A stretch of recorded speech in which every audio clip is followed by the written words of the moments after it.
السلام علیکم جی، مائی نیم is Asma Sheikh, welcome back to my channel.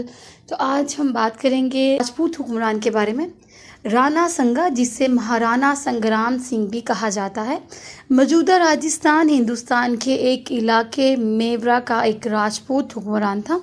یہ بڑے پیمانے پر خیال کیا جاتا ہے کہ وہ 12 اپریل 1442 کو مالوا راجستھان ہندوستان میں پیدا ہوئے۔ کہا جاتا ہے اس نے 1509 سے 1527 تک حکومت کی اور بابر کے ماتحت مغل سلطنت کی توسیع کے خلاف مذمت کرنے کی اپنی بہادر کوششوں کے لیے جانا جاتا ہے۔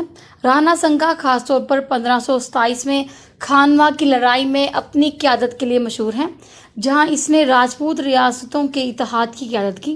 مغل بادشاہ بابر بڑی فوج ہونے کے باوجود رانا سنگا کو جنگ میں شکست ہوئی اور اسے شدید چوٹیں آئیں، جو بالآخر اس کی موت کا ایک باعث بھی بنی۔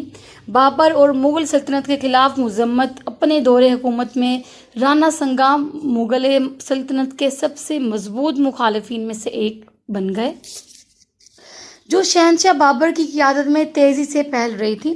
کہا جاتا ہے رانا سنگا کی مغل سلطنت کے خلاف مذمت 1520 میں اس وقت شروع ہوئی جب اس نے دوسری راجپوت ریاستوں کے ساتھ اتحاد کیا اور کھانوا کی جنگ میں بابر کے خلاف اتحادی فوج کی قیادت کی۔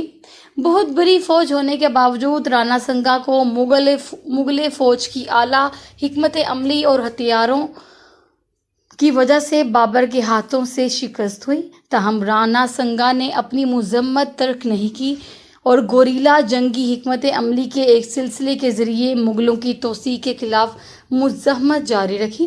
کہا جاتا ہے اس نے مغلوں کے خطرے کا مقابلہ کرنے کے لیے گجرات کے سلطان سمیت دیگر علاقائی طاقتوں کے ساتھ اتحاد بھی کیا۔ اسی طرح 1527 میں رانا سنگا نے ایک بار پھر مغلوں کے خلاف فوج کی قیادت کی۔ اس بار گھاگرا کی لڑائی میں اگرچہ وہ مغل فوج کو بھاری نقصان پہنچانے میں کامیاب رہے، لیکن اپنی ہی صفوں میں ایک غدار کی مداخلت کی وجہ سے بالآخر اسے شکست ہوئی۔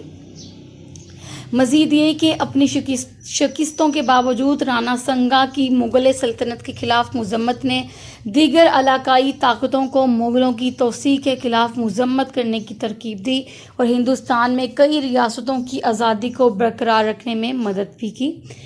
مغل سلطنت کی طاقت کا مقابلہ کرنے والا ایک بہادر اور لچکدار حکمران کی حیثیت سے ان کی میراث آج تک ہندوستان میں منائی جا رہی ہے۔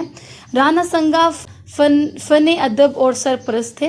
انہوں نے بہت سے فنکاروں اور شاعروں کی حمایت کی، جن میں مشہور شاعر ملک محمد جیاسی بھی شامل ہیں، جنہوں نے مہاکاوی نظم پدماوت لکھی۔ رانا سنگا اپنی مذہبی رواداری کے لیے بھی جانے جاتے تھے۔ اس نے مختلف مذاہب کے لوگوں کو اپنی بادشاہی میں اپنے عقیدے پر عمل کرنے کی اجازت دی۔ کہا جاتا ہے رانا سنگا کی کئی بیویاں تھیں اور ان کے کافی بچے تھے۔ ان کے بیٹے رانا پرتاپ سنگھ بھی ایک مشہور تاریخی شخصیت ہیں۔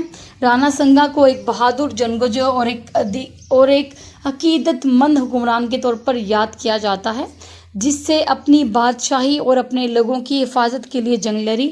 ان کی میراث آج بھی ہندوستان کے لوگوں کو بہت زیادہ متاثر کرتی ہے۔ جی تو یہ تھی ایک چھوٹی سی انفارمیشن رانا سنگا کے بارے میں، جو کہ ایک انڈین رولر تھے۔ امید کرتی ہوں ویڈیو اچھی لگی ہوگی۔ ویڈیو اچھی لگی ہو تو میرے چینل کو ضرور سبسکرائب اور ویڈیوز کو لائک کر دیجیے گا۔ تب تک کے لیے اللہ حافظ۔